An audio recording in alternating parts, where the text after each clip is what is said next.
Hello everyone, now we are starting the next part of Unit 5 Standard Client Server Protocol.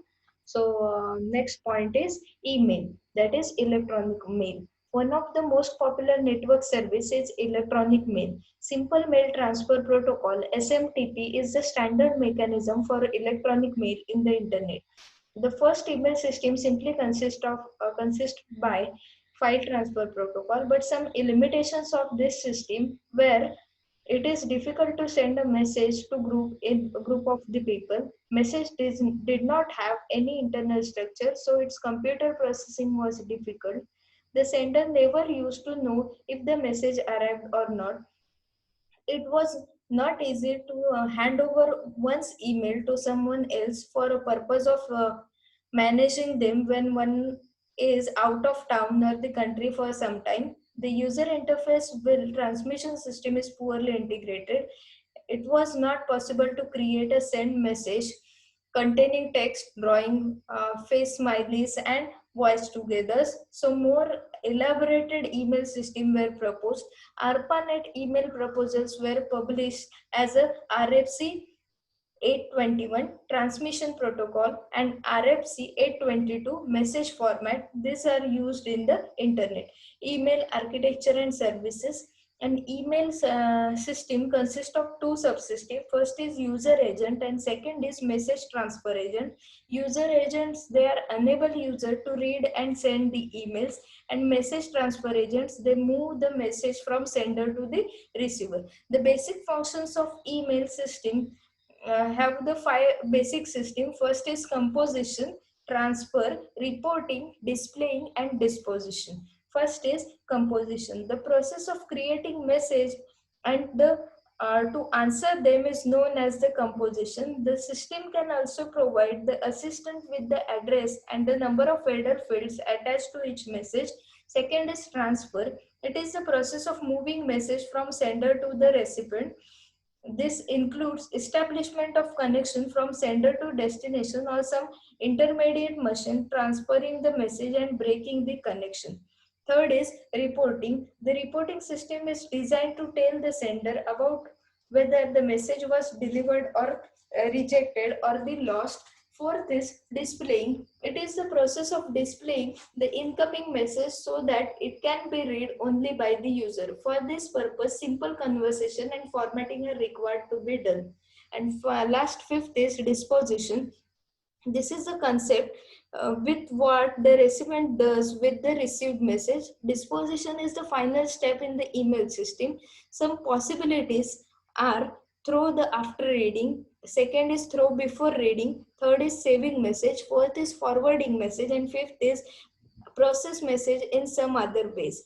Advanced features of email systems are: first is forwarding an email to a person away from his computer. Second is creating and destroying the mailboxes to store incoming emails.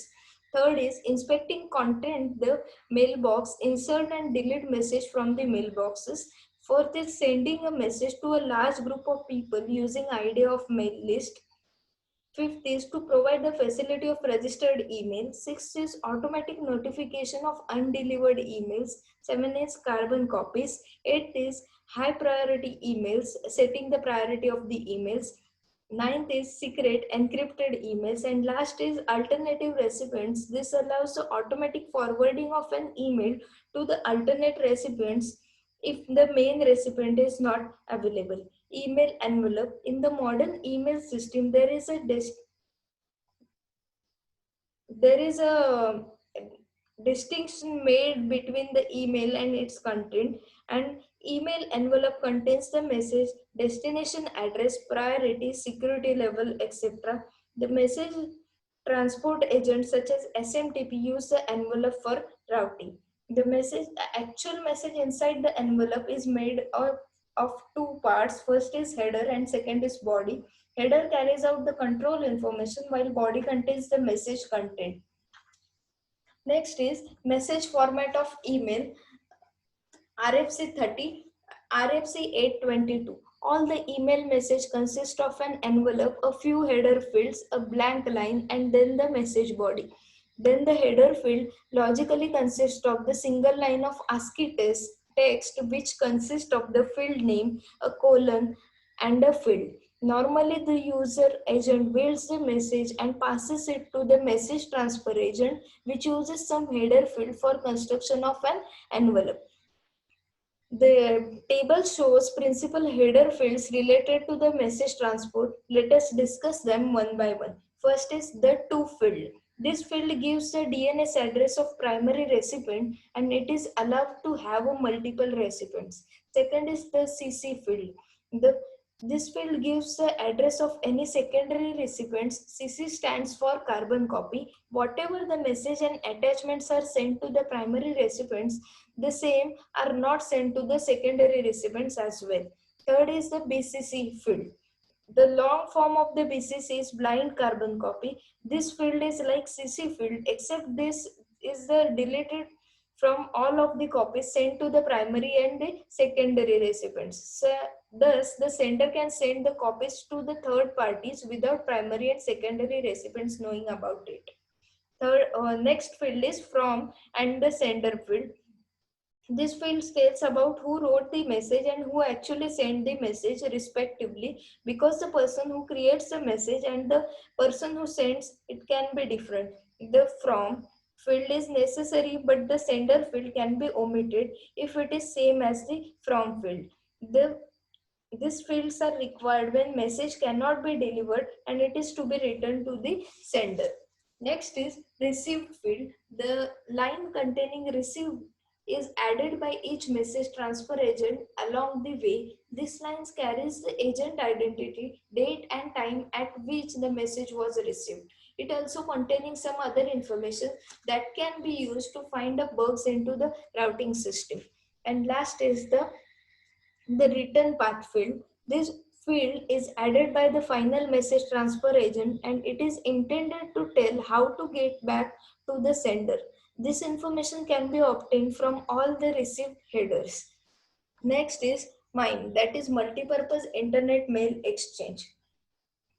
RS-822 was sufficient for this environment, but in the worldwide internet environment, approach is not adequate. Some problems are encountered in sending and receiving following type of message. First is message in certain language that have accents such as French or Germans, messages which do not contain the text, that is audio or video messages, messages in the language which do not have alphabets, example Chinese and Japanese language, message which contains some non-Latin alphabets such as Russian and Hebrew. The solution of this problem was MIME, that is Multipurpose Internet Mail Extension. It was proposed in the standard RFC 1341 and then updated in RFC 1521. The principle of MIME, the MIME uses same RFC 822 format, but it adds the structure to the message body. In RFC 22, there is no structure of the message body. In addition to this, MIME defines the encoding rule for non-ASCII messages. It is possible to send a MIME message using existing mail program and protocol. The sending and receiving program need to be changed to achieve this, which users can do themselves. New messages header. 5 new message headers are defined for the MIME. First is MIME version. It tells the agent that the message in the MIME message, and it also specifies the version of MIME being used. Second is the content description. This header tells the message, that is, it is form of ASCII string. This header is needed because the recipient will know whether it is worth decoding and reading the message. Third is content ID. This field identifies the content. Its format is same as the format of standard message ID header. Fourth is content transfer encoding. This field tells how the body is wrapped for the transmission through the network. The network can object the most character except for the letter, number and punctuation marks. 5 schemes are provided for this purpose. In addition to escape the new schemes, these schemes are first scheme is simply uses ASCII text.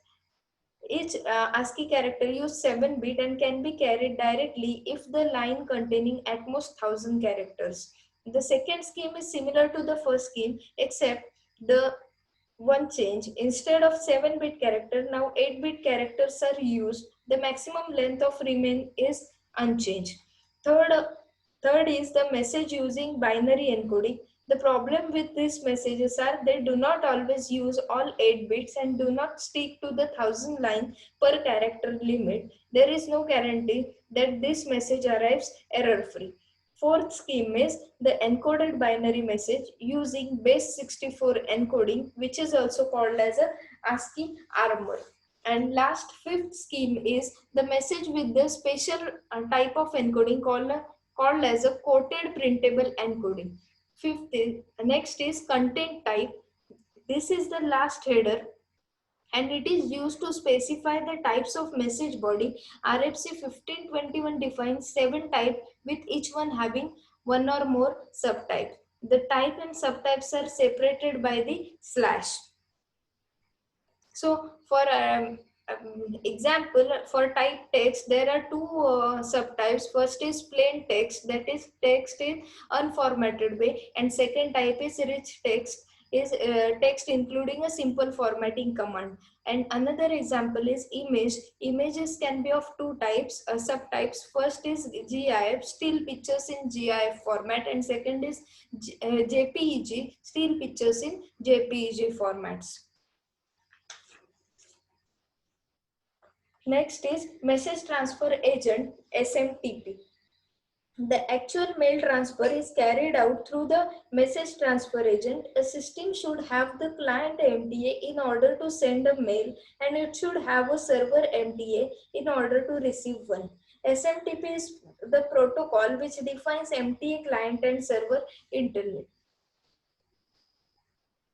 The SMTP used twice, once between the sender and the sender mail server and between the two mail servers. The job of SMTP is simply to define how the commands and responses be sent back and forth. Such each network can choose its software package for implementation. Commands and responses for message transfer agent SMTP.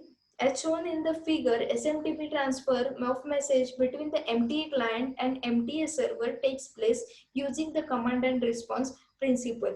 Each command and response is terminated by two character end of line token. The two characters used are carrying the return and live feed. First is SMTP Simple Mail Transfer Protocol. In the internet, so the source machine establishes a connection to port 25 of the destination machine so as to deliver an email. An email daemon which speaks SMTP is listening to the port. This daemon is supposed to perform the following task. First is accept the incoming connection and copy the message from them and paste them into appropriate mailbox. Second is return an error message to the sender if the message is not delivered. SMTP is simple ASCII protocol. Once a TCP connection between the sender and port 25 of the receiver is established, the sending machine operates as a client and the receiving machine acts as a server. The client then waits for the server to take the initiative in the communication. The server sends a line of text which declares its identity and announces its willingness or unwillingness to receive the mail. If the server is not prepared, the client will release the connection and wait for some time and try again the later. But if server is willing to accept the email, then the client announces the sender of email and its recipient. If such recipients exist at the destination, then the server tells the client to send the message. Then the client sends the message, the server sends back its acknowledgement. No checksums are generally required because TCP provides a reliable byte streams. If there are any more emails, then they can be sent now. After exchanging all emails, the connection is released. The SMTP uses numeric code. The lines sent by the client are marked as a C colon, semicolon, and then sent by the server marked as a S colon, semicolon. Some of the commands useful for communications are hello, RCTP, data, quit, etc.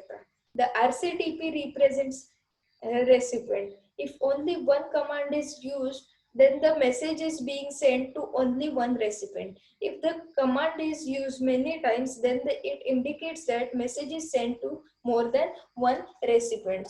In such a case, each message is individually acknowledged or rejected. The syntax of four-character command for the client are rigidly specified, but the syntax for the replies are not rigid. The SMTP protocol is well defined by the RFC 821, but some problems are still present. Problem in SMTP, some problems are some older version of SMTP are not capable of handling message longer than 64 KB. If the client and server have different timeouts, then one of may give up when other is still busy, then this will terminate connection unnecessarily. In a rate of situation, infinite maelstorms can be triggered. Extended SMTP, eSMTP, some of this problem can be solved by using extended SMTP, that is eSMTP, which defines in RFC 1425. Components of email system. There are three main components of internet mail systems. First is user agent, second is SMTP sender, and third is SMTP receiver.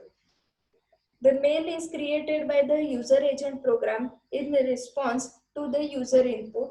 Each created message consists of the header, which includes the recipient's email address and other information, and the message body containing the message to be sent. These messages are lined up to form a queue and provide as an input to the SMTP sender program. The SMTP sender takes message from the queue and transmit them to the proper destination host via the SMTP connection over one or more TCP connection to port 25. The SMTP protocol is used to transfer the message from SMTP sender to SMTP receiver, and its uses TCP connection for the same. The SMTP receiver accepts each arriving message and stores in the user's mailbox. If the mailbox is to be forwarded, then SMTP receiver copies it to the outgoing mail queue. Thank you.